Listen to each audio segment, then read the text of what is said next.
This is what fat necrosis of the breast looks like down a microscope. And fat necrosis is when the fatty tissue or adipose tissue dies.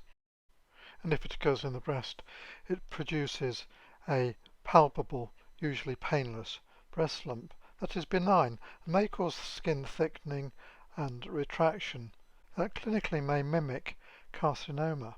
The usual causes of fat necrosis of the breast include trauma, surgery, biopsy, and radiotherapy.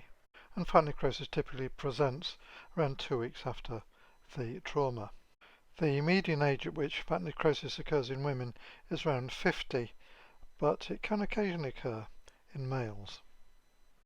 Fat necrosis may be diagnosed with mammogram, ultrasound and MRI, although sometimes it can be difficult to distinguish fat necrosis from carcinoma, in which case a core biopsy or fine needle aspirate may need to be taken. The gross appearance of fat necrosis really depends on the age of the lesion, so the early ones show areas of hemorrhage, developing a yellow-grey cut surface with oil-filled cysts, and over time the lesions become solid and white as the lesion scars, and there may be chalky areas from calcification. In most cases no treatment is required and the lesion can be left to resolve.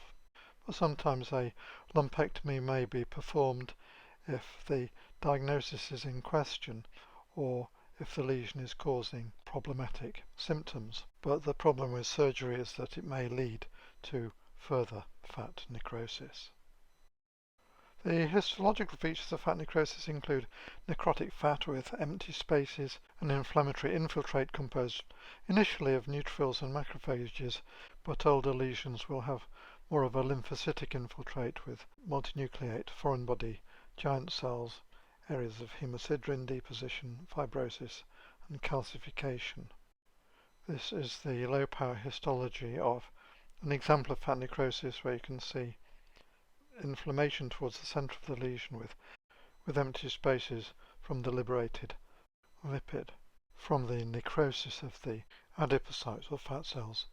The other thing that can be appreciated on low power is a rim of fibrous tissue around the lesion.